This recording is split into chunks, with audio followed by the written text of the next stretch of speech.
very good day to you. This is Abuja This Week, the program that lets you in on the happenings in Nigeria's capital city right here on your digital first Pan-African News Network, TOS Television. And I am Rose Audu.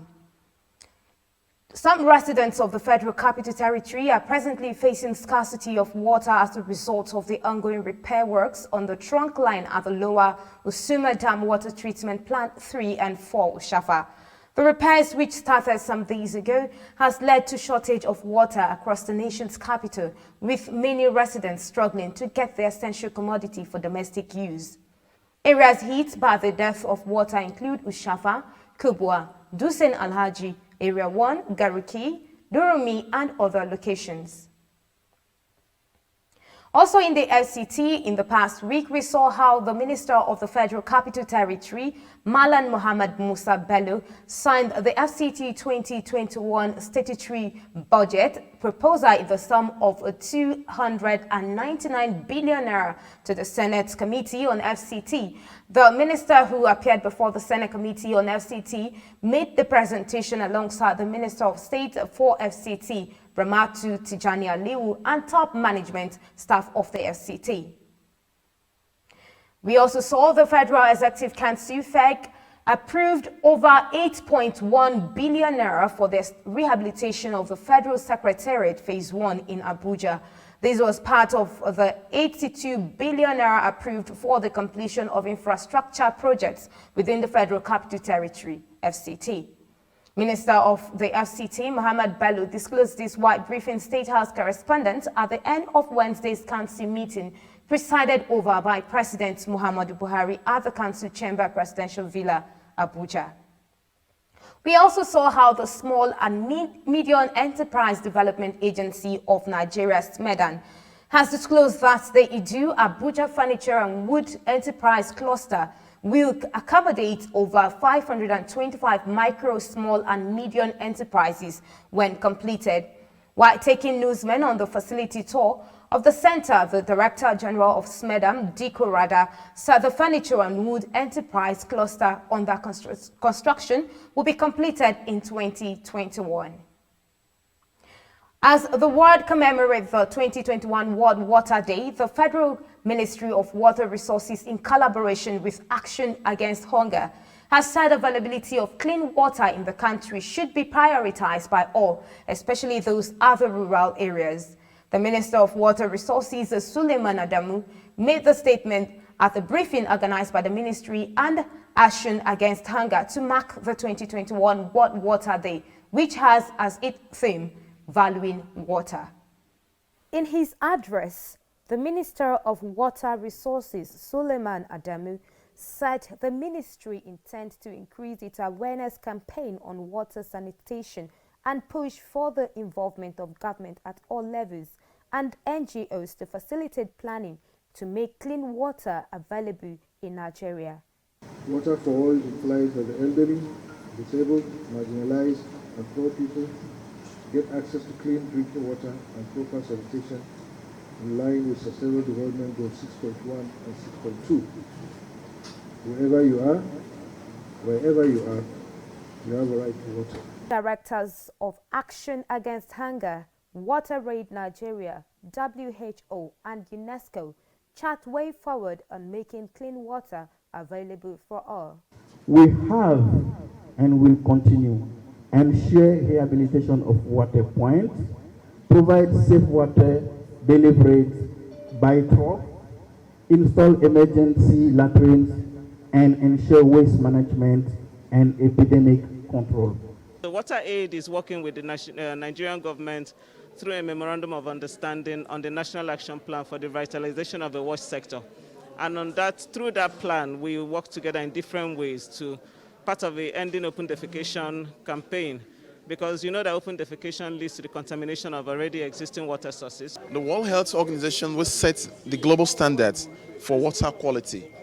Okay, that, for example, ensuring that every water must not be acidic in terms of the pH. If the water is too acidic, it's not healthy for consumption. There's water stress caused by climate change, which is also due to seasonal variability. And of course, particularly in Nigeria, we have the water stress around the northeast, which is why we are very thankful to the Minister for also supporting our Bioparts project, which is a soft solution we're trying to use to reduce water stress.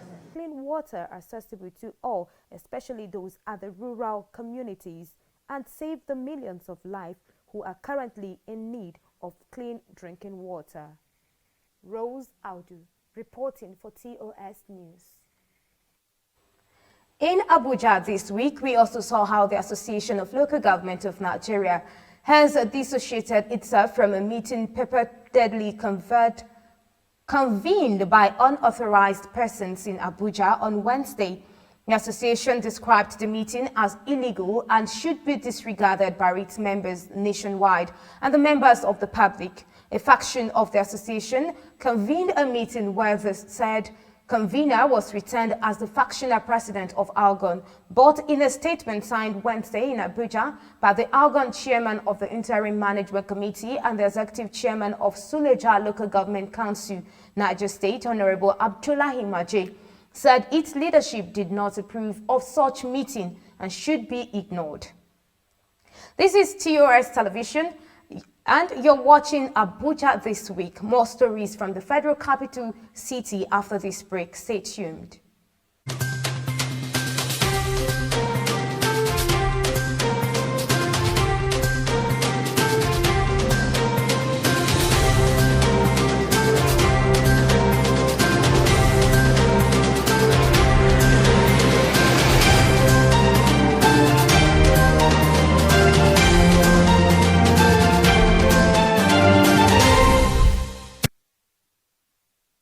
Welcome back. This is Abuja This Week on TOS Television Network. In Abuja This Week, we saw how gunmen have reportedly abducted 4 residents of Kiye village in the Kuje area council. The hoodlums, who were said to be armed with AK-47 rifles, reportedly stormed their victims' homes on Wednesday and whisked them away at gunpoint. They were said to have demanded 15 million naira each from their victims, who included a Federal Capital Territory Administration worker, Olalekon Salami, a taxi driver, motorcyclist, and a technician. The latest abduction incident is happening against the backdrop of kidnappings in parts of the FCT, which has sparked apprehension among residents. Also, a non-governmental organization and political watchdog under the auspices of Civil Society Legislative Advocacy Center in Abuja this week presented a report on asset recovery and management that said the lack of synergy and lack of credible information in the area of assets recovery and management has hindered moves targeted at adequately fighting corruption in the country.